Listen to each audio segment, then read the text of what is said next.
Hi guys, before we get started, I just want to say thank you so much for showing me love, for showing me support, for following me on this journey. I put that first video out there, as you know. It was my very first video, so thanks to you guys for giving me that push and that motivation that I needed. You really did make me kind of believe in myself and believe that this is something people actually want to see. So thank you guys. I love you. I am so forever grateful for everything. And also stay tuned for my next video, which will be posted within 2 weeks. Hopefully within a week, but let's say 2 weeks. I will be posting more contouring tutorials like the one that you saw before, with different face shapes and different ethnicities. I think that's really important. Skin types, skin tones, skin textures. There is so, everybody is different, and one video isn't going to help everybody out. I think it's really important to kind of have diversity out there. And so that's sort of the purpose of this channel. I'd like to do that in my way as much as I can, and hopefully help you guys. And what you're about to see today actually is kind of the beginning, or a beginner's guide for contouring, and how I started contouring personally many years ago. Just kind of playing with lights and shadows and the very basics of contouring. And also, I never started with creams or foundations and blending those, because it can take a little practice. So if you've been practicing, don't be discouraged. It takes a little while, but once you get it, it's amazing what you can do. So again, just thank you for everything, and hopefully the more of these I make, the more I get the hang of it. These intros are probably the hardest part for me to film, just because it's very awkward, and I realize how many faces I actually make when I speak, which has been sort of an awakening for me. But anyway, thank you guys, and we'll see you next time.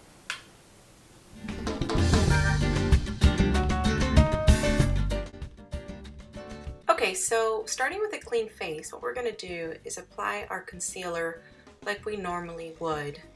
I like to go underneath the eyes, around the nostrils too, just because that area tends to get a little red, and then any areas that you want to eliminate redness from, or conceal as you normally would. So here, using a stippling brush, I just blended the concealer out. No specific way, just blend it out and make sure there's no harsh lines, so that we can add our foundation, as you can see. Then we're going to blend out the foundation as you normally would. Now we're going to set the foundation with a powder. This step is really important, because if you're going to be contouring with powders, you also want your base to match what you're using for contouring. In this case, it's powders. You want to have a base that also has powder on it. I like to start the contouring on the cheekbone area, which we will bring up to the temples, so that the front of the face can be the focus and stand out. Using a flat brush like this one, or an angled brush, you want to create a line underneath in the hollows of her cheeks.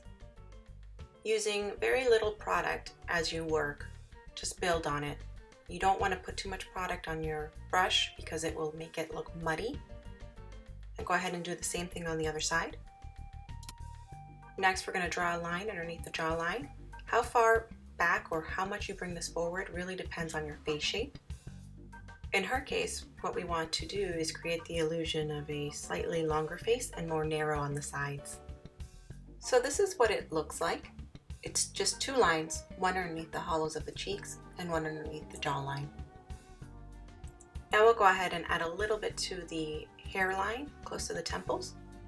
As you can see, I did not bring the lines underneath her jawline all the way forward, because I didn't want to shorten her face. In this case, we don't have anything to blend it with like in the previous video, so it's not really necessary. I like to use a somewhat dense brush to do this part. We're going to blend out these lines. And I will list below the brushes that I used and all the products that I used for this application. So go ahead and blend out the other lines that we created. Try not to apply too much pressure during this process. It just makes it easier for blending if you use short strokes and soft pressure. For a quick contour under the nose, I like to create two angled lines underneath the tip of the nose to create sort of like a V.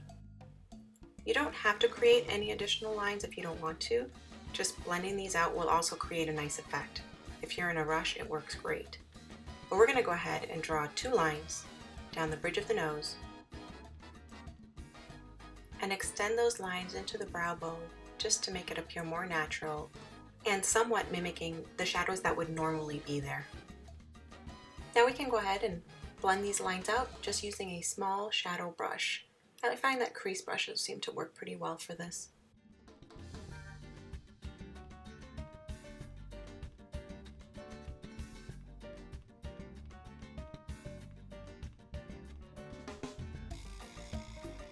Now using a matte bronzer slightly lighter than the first one that you used, you're going to go ahead and just blend out those cheekbone lines even more. We're not quite done yet, but here's a progress shot so far. Now we're going to create a highlight on the bridge of the nose.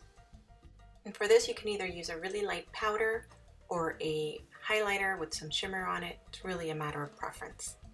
But you can see how doing this just gives you added definition. You can also highlight on the cheekbones, underneath the lips or on the chin, on the cupid's bow, and a little on the forehead. So what I did was include a live clip from my previous video so you can see the difference between the 2 techniques. As you can obviously see, basic contouring is a lot more subtle and natural. Okay, so I'm going to go ahead and apply the rest of the makeup. Just sit back and relax while I speed through this part.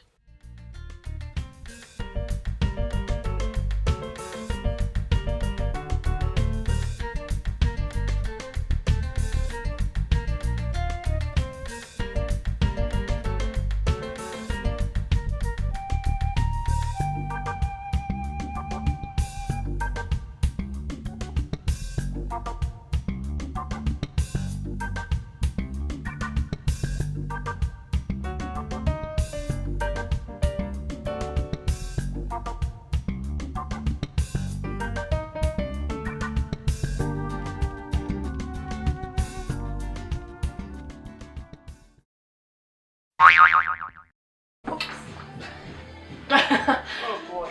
It's going well. Yeah, I'll have to play this there.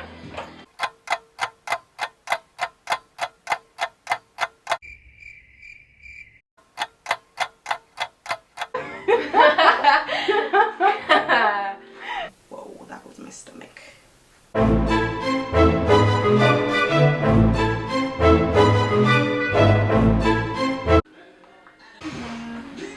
I am a cat.